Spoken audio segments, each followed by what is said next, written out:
Hello students, how are you? I hope you are doing well. So welcome to your social science classes. In last class we have already started your economic second chapter people as a resource. Last class में हमने पढ़ा how human resource can be used for a capital formation.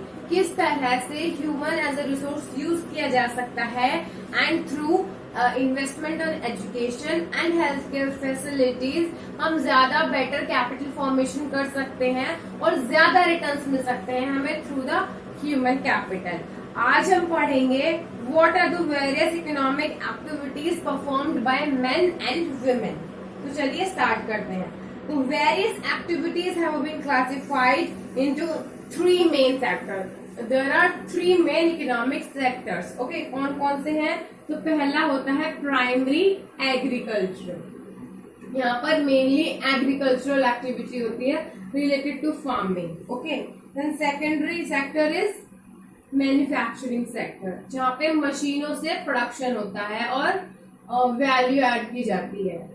Third is tertiary which is service sector, जिसे आप सेवा क्षेत्र भी कहते हैं।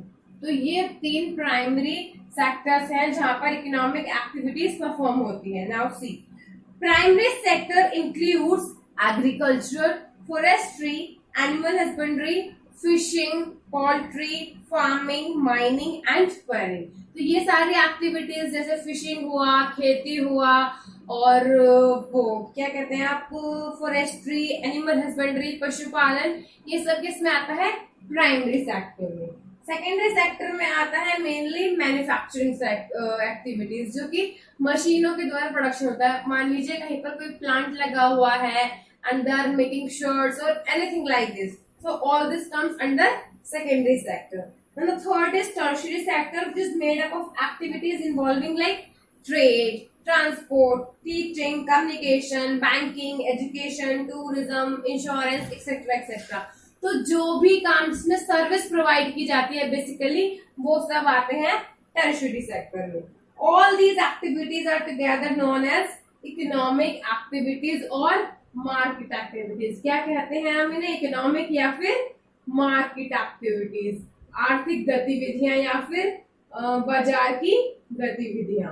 ओके, जो भी, क्योंकि इन ये सभी एक्टिविटीज का जो मोटिव होता है is to earn money, is to earn something. ये सब हमारी फैक्टर इनकम होती है जिसके बदले में कोई सर्विस या प्रोडक्ट प्रोवाइड किया जाता है, गुड्स और सर्विसेज प्रोवाइड की जाती हैं और उसके बदले में कुछ मनी या फिर मिलता है। ठीक है। Now, market activities refer to remuneration to the one who was performed by the activity. Market activity की definition भी यही कहती है। इसका मतलब होता है कि जिसने जो काम किया है किसी व्यक्ति ने, आपको चाहे वो कुछ गुड्स प्रोवाइड की है या सर्विस, तो उसके बदले में उसको पे करना। This is what we called as market activity. इसे हम कहते हैं market activity. Non-market activities are the production for self-consumption. Non-market activities में क्या होता है? हम कुछ बहुत सारे काम ऐसे भी होते हैं जो मार्केट एक्टिविटीज से अलग करते हैं। इसका आप सिंपल से एक एग्जांपल ले सकते हैं। अगर आप अपने घर में खाना बनाते हैं या आपकी मम्मी घर में खाना बनाती हैं, तो वो मार्केट एक्टिविटी नहीं होगी। जबकि कोई शेफ अगर रेस्टोरेंट में खाना बनाता है, सेम खाना बनाने का काम वहां पर मार्केट एक्टिविटी होगी, क्योंकि वहां पर वो खाना बनाकर एक तरह से सेल कर रहे हैं, बेच रहे हैं, कस्टमर के लिए बना रहे हैं, जहां पे उनका मोटिव प्रॉफिट अर्न करना है। लेकिन घर में अगर कुकिंग की जाती है तो वो सेल्फ कंजप्शन, खुद के यूज के लिए होता है, तो वो हमारा जो है नॉन मार्केट एक्टिविटी के अंडर में आता है। Due to historical reasons and cultural beliefs there is a division of labour between men and women in the family. Women generally look after domestic chores and men works in the field. Generally हमारे Indian society में क्या देखा जाता है? Cultural division है, division of labour. कुछ ऐसे rules, norms और समथिंग लाइक दिस बने हुए हैं कि वुमेन्स जो है घर में काम करती हैं और मेंस बाहर जाके। Women are not get paid for the service delivered in the family. महिलाएं घर में जो काम करती हैं उनके लिए उन्हें पे नहीं किया जाता। Their household work is not recognized in calculation of national income. National income की अकाउंटिंग के टाइम पे भी उनके द्वारा जो घर में काम किया गया है उसकी कैलकुलेशन नहीं होती है। Education and skills are the determinants of the earning of any individual in the market. Women to get paid when they enter the labour market. तो किसी भी व्यक्ति को मार्केट में कितना पे किया जाएगा वो डिपेंड करता है उनके एजुकेशन और स्किल लेवल सेट पर। वुमेन्स को भी पे, वुमेन्स ऑल्सो गेट पेड जब वो मार्केट में बाहर जाके, if they work outside the work outside their home, they also get paid. In Indian society क्या होता है, ज्यादातर majority of women have meagre education and low skill formation. महिलाओं की जो एजुकेशन लेवल है वो जनरली कम है, लो स्किल्ड है, they are low skilled. women are paid low as compared to men. It is so much obvious, ये तो obvious सी बात है कि if they are less educated and less skilled तो उन्हें जो है पे भी कम किया जाएगा, उनका पे स्केल भी कम होगा। Most women work in unorganized sector where job security is not there. ज्यादातर महिलाएं अनऑर्गेनाइज सेक्टर में एम्प्लॉयड है जहां पर कोई जॉब सिक्योरिटी नहीं है और उनको basic facilities like maternity leave, child care and other social security benefits भी प्रोवाइड नहीं किए जाते। मतलब मातृत्व अवकाश हुआ या फिर बच्चों के लिए कुछ स्पेशल छुट्टी चाहिए या और भी कुछ जो है social security benefits, old age pension, ये सब नहीं मिल पाते क्योंकि वो ज्यादातर अनऑर्गेनाइज सेक्टर में है। Okay, nonetheless if women are highly educated and skilled they are being paid at par with the men।